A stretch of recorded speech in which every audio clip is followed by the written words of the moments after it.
শনিবার থেকে আবার রাজনৈতিক দলগুলোর সঙ্গে বসবেন প্রধান উপদেষ্টা। শেখ হাসিনার সরকারের গুরুত্বপূর্ণ ব্যক্তিদের পালানো নিয়ে প্রশ্ন বিএনপিতে। এবং সর্বশেষ জানিয়ে দিব, সাইফুলকে তুলে নেওয়ার ঘটনায় মির্জা ফখরুলের উদ্বেগ। শুনছিলেন শিরোনাম, এবারে বিস্তারিত।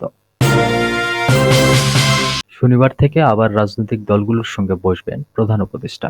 অন্তর্বর্তী সরকারের প্রধান উপদেষ্টা ডক্টর মোহাম্মদ ইউনূস আগামী শনিবার থেকে আবারও রাজনৈতিক দলগুলোর সঙ্গে আলোচনা করবেন। সেখানে উপদেষ্টারাও উপস্থিত থাকবেন। প্রধান উপদেষ্টার প্রেস সচিব শফিকুল আলম বুধবার সন্ধ্যায় রাজধানীর ফরেন সার্ভিস একাডেমিতে আয়োজিত এক সংবাদ ব্রিফিংয়ে এ সিদ্ধান্ত জানিয়েছেন। প্রেস সচিব বলেন, ৮ই আগস্ট অন্তর্বর্তী সরকার গঠনের পর ইতিমধ্যে ২ দফায় উপদেষ্টা পরিষদের সঙ্গে রাজনৈতিক দলগুলোর প্রতিনিধিদের সভা হয়েছে। এরই চলমান প্রক্রিয়ায় শনিবার থেকে আবারও নতুন দফায় আলোচনা শুরু হবে। দেশের প্রধান দলগুলোর সঙ্গে এই আলোচনা হবে। শফিকুল আলম বলেন, এই আলোচনার মুখ্য বিষয় হবে ৬ সংস্কার কমিশনের কাজের অগ্রগতি সম্পর্কে রাজনৈতিক দলগুলোকে অবহিত করা। এছাড়া দেশের আইনশৃঙ্খলা পরিস্থিতি নিয়েও কথা হবে এবং তাদের পরামর্শ নেওয়া হবে। ২ থেকে ৩ দিনের মধ্যে সংস্কার কমিশন গঠিত হবে বলে আশা প্রকাশ করেন প্রেস সচিব শফিকুল আলম। শেখ হাসিনার সরকারের গুরুত্বপূর্ণ ব্যক্তিদের পালানো নিয়ে প্রশ্ন বিএনপিতে। জুলাই গণঅভ্যুত্থানে ছাত্র জনতা হত্যার সহযোগী ছিলেন এবং ইতিমধ্যে যারা হত্যা মামলার আসামি, শেখ হাসিনা সরকারের এমন গুরুত্বপূর্ণ ব্যক্তি, মন্ত্রী, সংসদ সদস্য সহ সংশ্লিষ্ট আওয়ামী লীগের নেতারা এখনো গ্রেপ্তার না হওয়া নিয়ে প্রশ্ন তুলেছে বিএনপি। দলটির নীতি নির্ধারণী সূত্র জানিয়েছে, গতকাল মঙ্গলবার রাতে বিএনপির স্থায়ী কমিটির সভায় এ বিষয়ে প্রশ্ন তুলে কয়েকজন সদস্য আলোচনা করেন। গণঅভ্যুত্থানের ২ মাসের মাথায় এসেও অনেকে গ্রেপ্তার না হওয়া নিয়ে তারা প্রশ্ন তোলেন।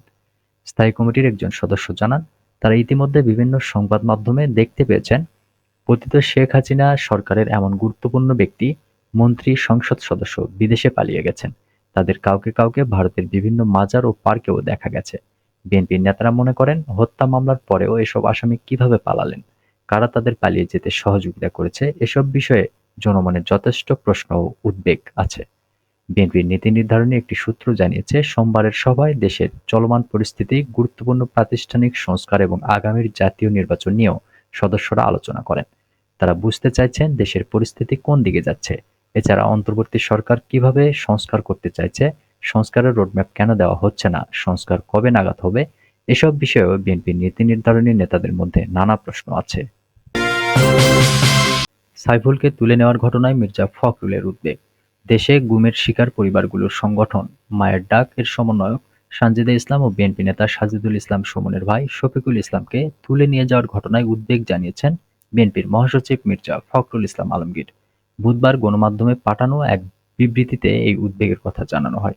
প্রসঙ্গত, রাজধানীর শাহিনবাগে তাদের বাসা থেকে গত সোমবার বেলা ২:৩০টার দিকে সেনা সদস্যরা তার ভাই সাইফুলকে তুলে শেরেবাংলা নগর এলাকার সেনা ক্যাম্পে নিয়ে যান। বিকেল ৫টায় তাকে আবার বাসার সামনে নামিয়ে দিয়ে যান। সেদিনই আন্তঃবাহিনীর জনসংযোগ পরিদপ্তর থেকে পাঠানো এক প্রেস বিজ্ঞপ্তিতে বলা হয়, সাইফুলের বিরুদ্ধে চাঁদাবাজির অভিযোগে তাকে জিজ্ঞাসাবাদের জন্য নেওয়া হয়েছিল। তার পরিবারের পক্ষ থেকে এ অভিযোগ অস্বীকার করা হয়েছে। সাইফুলকে তুলে নেওয়ার ঘটনার প্রতিবাদ জানিয়ে দেওয়া বিবৃতিতে বিএনপির মহাসচিব বলেন, প্রায় ১ যুগ আগে গুম হয়েছেন বিএনপি নেতা সাজিদুল হক সুমন। গুম হওয়ার পর তার পরিবার মানসিকভাবে বিপদগ্রস্ত ও আতঙ্কগ্রস্ত। গুম হওয়ার এত বছর পর আবারও গত ৩০ সেপ্টেম্বর সেনাবাহিনীর পরিচয়ে তাদের বাড়িতে অভিযান চালিয়ে সাজিদুল হকের ভাই সাইফুল ইসলামকে তুলে নিয়ে যাওয়ার ঘটনায় পরিবারটি আতঙ্কিত হয়ে পড়েছে। মির্জা ফখরুল বিবৃতিতে অভিযোগ করেন, অভিযান চালনাকারী মায়ের ডাকের সমন্বয়ক সানজিদা ইসলাম তুলি সহ পরিবারের সদস্যদের সঙ্গে গালিগালাজ ও চরম অশালীন আচরণ করেন। তারা বাসার ছোট শিশুর সঙ্গেও অমানুষের মতো আচরণ করেন। বর্তমানে দেশ পতিত আওয়ামী ফ্যাসিস্ট সরকারের নির্দয় শাসন শোষণ থেকে মুক্তি পেলেও সাইফুল ইসলামকে বাড়ি থেকে উঠিয়ে নিয়ে যাওয়ার ঘটনায় দেশবাসী শঙ্কিত হয়ে পড়েছে।